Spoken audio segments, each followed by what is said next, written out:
Caucasus region is a crossroads of more than 50 ethnic groups and a variety of religious beliefs. Many of these populations have inhabited the region since ancient times. The World Forum on Intercultural Dialogue is currently being held in Baku, Azerbaijan, with religious and opinion leaders gathering to discuss problems relating to the relationship between different cultures and religions. Azerbaijan is one example of this Caucasian cultural mosaic, where ethnic and religious coexistence is a major concern.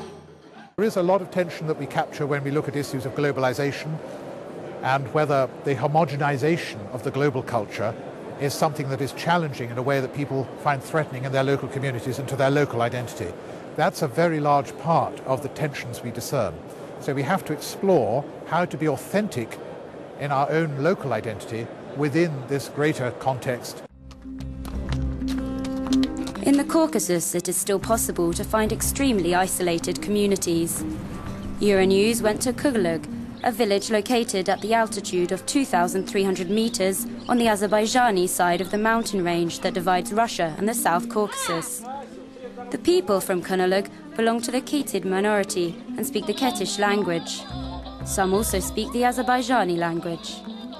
The village, with around 2,000 inhabitants, is the oldest and most remote in Azerbaijan and among the highest human settlements in Europe.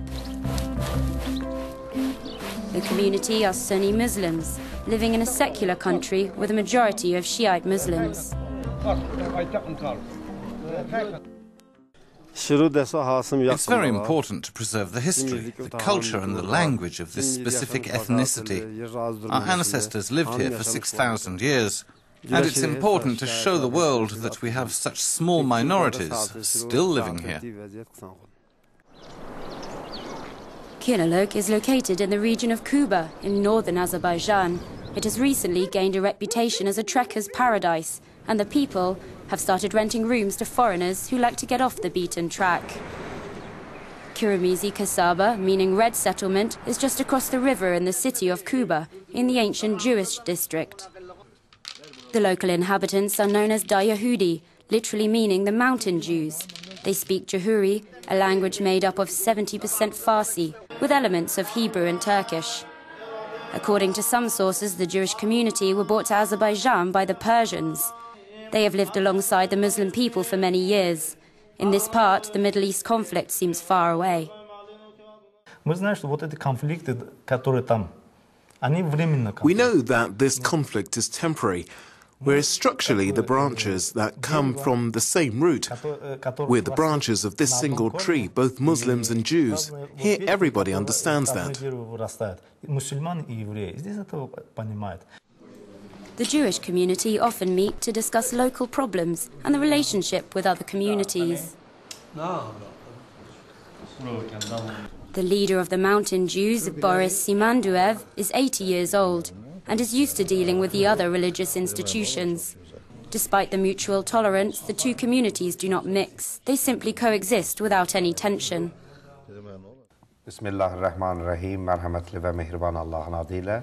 In 1995, I started working here as imam, and since that time I started cooperating for the improvement of relationships with the head of the Jewish community.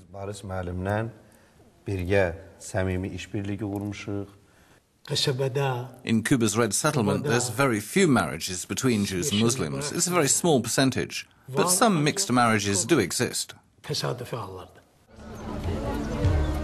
The Baku World Forum addressed some of the many challenges that arise in intercultural dialogue, from conceptual frameworks and governance to policy and practice. The event has also taken responsibility for delivering the global agenda on the dialogue among civilizations, which was adopted by the United Nations General Assembly in November 2001. Overall, the forum also hopes to convey the message that tolerance is possible. A difficult task considering the thousands of unresolved religious and ethnic conflicts still raging across the world, as well as in the Caucasus.